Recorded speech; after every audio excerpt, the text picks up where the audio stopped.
시작합니다.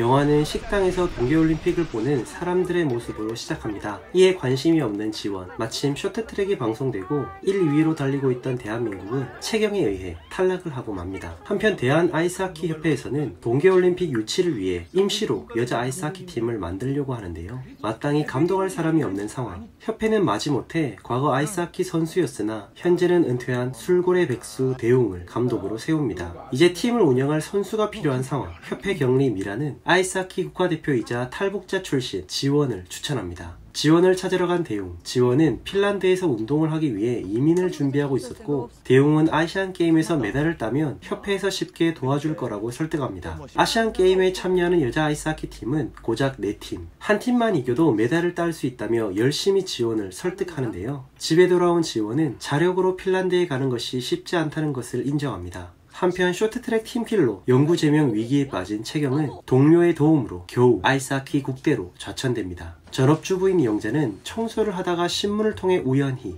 백수인 가연은 잡지 속 찌라시를 통해 우연히, 중학생 소연은 인라인 하키 동호회를 마치고 우연히 국대를 지원하게 됩니다. 빙상장에 모인 다채로운 캐릭터들, 분위기가 매우 차갑습니다. 연습을 위해 협회에서 준 옷들을 살피는데, 아유, 땀냄새, 뭐 냄새가 나봤자 얼마나 난다고. 그리고 여기서 경리 미란도 시간의 수당을 받는 조건으로 팀에 합류합니다. 썩은 내가 나는 옷으로 열받아 있는데 지원과 채경의 신경전이 벌어지고 급기야 두 사람은 빙산 위에서 대결을 펼칩니다. 북한의 아이스하키 국대 에이스 지원과 쇼트트랙 랭킹 5위의 채경, 둘 다 얼음 위에선 굉장히 빠르지만 쇼트트랙을 해오는 채경은 오른쪽 커브가 약했고 이를 너무 잘 알았던 지원은 채경에게 부륙을 선사합니다. 이때 남자 아이스하키 국대 선수들이 들어오고 옷 받았으면 가야지. 국가대표 공식 연습장으로. 웬 허름한 창고 같은 곳으로 가게 됩니다. 20년 빙상 인생에 이런 데가 있는 줄은 처음 알았네. 첫 연습부터 술을 잔뜩 마시고 온 대웅, 주장도 대충 채경에게 맡겨버립니다. 그렇게 시작된 첫 연습, 각자 캐릭터의 색깔대로 행동합니다. 채경이는 셔터냐? 그때 우연히 날아간 퍽이 소연의 손에 정확히 날아가고 그녀의 엄청난 반사신경을 본 대웅은 소연을 팀의 골리로 세웁니다. 다른 멤버들도 포지션을 정해야 되는데 대웅은 술 약속 때문에 먼저 나가버립니다. 감독이 떠나자 모두들 조기 퇴근을 하는데 지원은 남아서 개인 훈련을 가집니다. 북에 남겨둔 동생이 떠오르는 지원. 이렇게 손가락에 붙지 않고 떨어져 내려야. 이렇게? 한 빼서 보라. 얼음 위에서? 언니가 동생 이거 없다. 다음날 첫 시합이 잡힌 팀은 두근거리는 마음으로 연습 장소에 나갔는데 웬 초딩들이 있습니다. 저기요. 장난해요? 장난은 무슨 경기에 장난이 어딨어. 그렇게 시작된 경기. 생각보다 초딩들은 너무 잘했었고 급기야 팀킬까지 벌어지며 초딩들에게 참담한 패배를 당합니다. 저녁을 함께 먹으려는데 야, 이 새끼야! 니네 동영상 벌써 다 퍼졌어! 에이, 씨발 새끼야. 아유. 그렇게 감독 대웅이 없이 선수들끼리 패밀리 레스토랑으로 왔습니다. 주위 사람들의 비웃음이 가득하고 팀 분위기는 최악입니다. 다음날 먼저 나와서 몸을 풀고 있는 대웅. 감독의 달라진 모습에 팀원들의 분위기도 훨씬 좋아졌습니다. 자신의 이름이 있는 유니폼을 받고 사기가 최대로 오른 상태에서 연습을 시작합니다. 식당에서 일을 하던 지원은 대리운전을 하는 채경을 보게 됩니다. 국제대회에서 은메달까지 땄던 채경이지만 정작 그의 현실은 작은 고시원에서 살며 부업을 해야 하는 상황. 팀이 새로운 전술을 훈련하려는데 불이 꺼지는 체육관. 예산이 없어서 제대로 된 훈련도 할 수 없습니다. 미라는 바다가 보이는 자신의 고향으로 전지훈련 장소를 섭외합니다. 실전 같은 연습을 위해 경기장을 만들고 소연이를 통해 YMCA 선수들까지 합류시켜 제대로 된 국가대표팀을 구성합니다. 그렇게 시작된 제대로 된 전지훈련. 함께 힘든 시기를 보내면서 색깔이 강했던 개개인이 하나된 팀으로 만들어져 갑니다.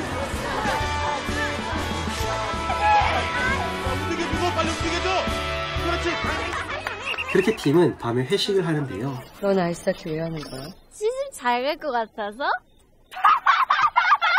팀 내 앙숙인 지원과 채경도 서로의 마음을 꺼내놓습니다. 왜 하필 핀란드냐? 거긴 아이스하키로 먹고 살 수 있거든. 1등 하고 싶었어. 어렸을 때부터 사람들이 1등 못하면 나 무시하는 것 같아서. 쇼트트랙을 하던 채경은 자신의 약점을 보완하기 위해 오른쪽으로 도는 연습을 합니다. 그렇게 대회가 25일 앞두고 다가왔을 때 드디어 아시안게임 출전 공문을 받게 됩니다. 하지만 협회에서는 여자 아이스하키 팀은 단지 동계올림픽 유치를 위해 급조해서 만든 병풍일 뿐이기에 일본 아오모리로 보내지 않겠다고 합니다. 충격에 휩싸인 선수들, 아들 앞에서 연설을 준비하던 대웅, 선수들도 대웅이 집 앞까지 찾아와 출전 의지를 불태웁니다. 그렇게 다시 찾아간 협회. 니들 초딩들한테도 5대0으로 졌잖아. 저희 실력이면 아시안게임 해볼만 합니다. 알아요. 그냥 아무 기대 없이 만드셨다는 거. 니들 다 나가! 야, 나가! 나갑니다. 나가라고. 아오모리! 안 나갑니다, 아오모리. 결국 이들은 아오모리행 비행기를 타게 됩니다. 그 누구도 기대하지 않았던 국가대표. 하지만 그녀들은 영광스러운 태극마크를 단 대한민국 최초 여성 아이스하키 팀입니다. 예상치 못했던 사람들의 열렬한 환호와 갈채, 여자 아이스하키 경기가 열리는 아오모리 국제 빙상 경기장입니다. 엄청난 긴장감과 함께 세계 랭킹 7위 중국과 첫 경기를 하게 됩니다. 들어갑니다. 슛!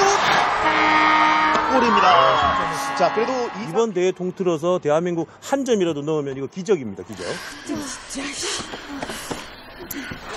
이지원 좋은 패스입니다. 출신이가 역시 스케이팅은 빠르네요. 네, 중국 선수 따라붙지만 역부족입니다. 박채경 고영자에게 한 점도 낼 수 없을 것이라는 예상과 달리 초접전의 상황. 박채경 슛! 이번에도 골리와 1대1 상황. 결국 경기에서 패배한 대한민국. 그날 저녁 오늘 경기 너무 아쉽다. 나 필살기 10년 동안 했거든. 나름 열심히 했는데. 국가대표는커녕 메달 한 번도 못 따봤어. 금메달 아니면 다 소용없더라. 동메달이면 어때? 3등도 잘한 거잖아. 그렇게 카자흐스탄과의 두 번째 경기. 이지원 선수의 득점입니다. 한국 팀주장 박채경 선수의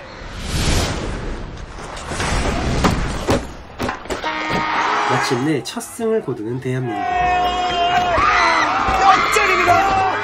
이어지는 일본과의 세 번째 경기. 팽팽했던 경기였지만 심판의 편파 판정으로 불리해진 한국.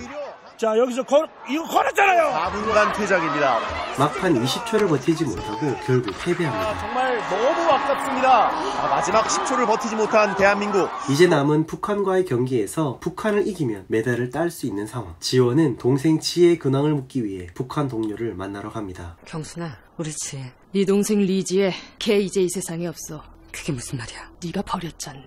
그날은 돌아가신 어머니의 길이자 하나뿐인 동생 지혜의 생일이었습니다. 한참 제사 준비로 바쁜 상황에서 생일 선물로 초코파이를 원하는 지혜. 실수로 음식도 쏟아버립니다. 그리고 지혜는 어머니가 지원에게 남겨준 유일한 유품 스케이트도 잃어버렸는데요. 화가 난 지원은 스케이트를 찾아올 때까지 집에 오지 말라고 합니다. 한참 시간이 지나도 오지 않는 지혜. 그때 갑자기 비장한 얼굴로 돌아온 아버지. 알고 보니 아버지는 탈북을 시도하는 것이었고 지금 떠나지 않으면 안 되는 상황. 떠나기 전 친구에게 전화를 걸어 지혜의 행방을 찾는 지원. 그렇게 북에 혼자 두고 온 지혜를 생각하며 지원은 자책합니다. 그리고 아버지에게 전화를 거는데요. 아버지 때문에 내 인생 망쳤다고 원망만 했는데 왜 아버지는 한 번도 그딴 말을 안 했네.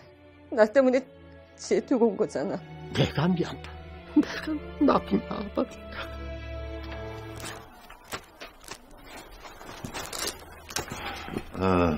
너희들이 존경스럽다. 그리고 날 여기 서 있게 해줘서 고맙고 마지막 경기 최선을 다하자.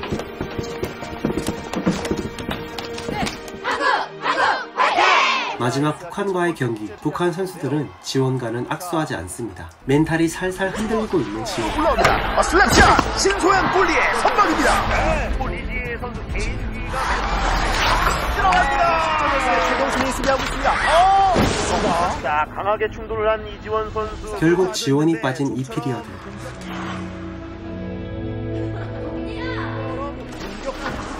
팀이 지는 걸 지켜봐야만 하는 지원. 퍽을 끝까지 막아내는 과정에서 머리에 피가 나는 가연. 그렇게 2대0으로 패배한 상황에서 이 피리어드가 끝이 나고, 비록 급조된 팀이긴 하지만 선수들 모두에겐 지금 이 순간이 너무 간절하고 절박한 순간입니다. 그만.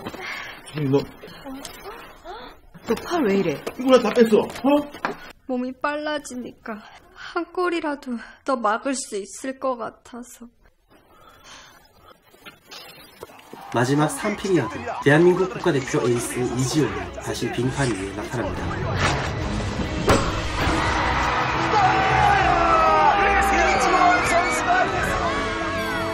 네, 박재균 선수 스케이팅 보세요. 쇼트트랙 자세입니다. 김다현이 가운데로 파고드는 슬라이딩. 그렇게 극적인 동점골. 대단합니다. 지금 여자 아이스하키 대표팀. 그렇게 남북의 마지막 경기를 동점으로 마감하면서 두 팀은 메달 획득에는 결국 실패합니다. 돌아가는 공항, 연변의 한 선수를 통해 어머니 유품이었던 스케이트를 돌려받는데요. 이 선수 지금 어디 있습니까? 그리고 이때 떠나올 때 주지 못했던 지혜의 생일 선물을 전달합니다. 그리고 시간이 흘러 2004년 세계 선수권 대회에서 남북은 다시 만나게 되고 실제 여자 아이스하키 대표팀의 모티브를 따온 이야기라는 것을 사진으로 밝히고 영화는 끝이 납니다. 2016년에 개봉한 이 영화 국가대표2는 다소 생소한 여자 아이스하키 팀에 관한 영화입니다. 성공적인 1편에 비해 여러가지 이유로 흥행하지 못했지만 저는 이 작품을 나름 재미있게 봤습니다. 수많은 사람들의 박수와 환호 속에 등장하는 국가대표 선수들, 하지만 그들의 개개인의 삶은 결코 화려하지 않습니다. 탈북자 에이스, 팀킬러 쇼트트랙에서 방출된 국민 밉상, 주부, 경리, 백수, 중학생 등 도저히 나라를 대표할 선수로는 부족해 보입니다. 물론 그들을 이끄는 감독 역시 자격 미달이죠. 애초에 큰 의미가 없던 팀이기에 제대로 된 지원도 없습니다. 하지만 그들은 도전했고 노력했습니다. 참고 인내하며 하나가 되려고 몸부림쳤습니다. 그리고 영화답게 영화 같은 결과를 얻었습니다. 저는 이 영화를 보면서 평범한 사람들이 함께 모여 원팀으로 만들어가는 이야기도 참 좋았고 개개인의 성장하는 모습도 참 좋았습니다. 시작할 때는 가벼운 마음이었지만 쏟은 시간과 땀방울이 많아질수록 간절해질 수 있다는 것을 볼 때 역시 도전하는 사람의 모습은 참 아름답고 그 도전을 함께 할 수 있는 누군가가 있다면 그보다 더 가슴 벅찬 일은 없겠다는 생각도 했습니다. 우리의 마음에 파이팅을 외쳐주는 영화 국가대표2였습니다.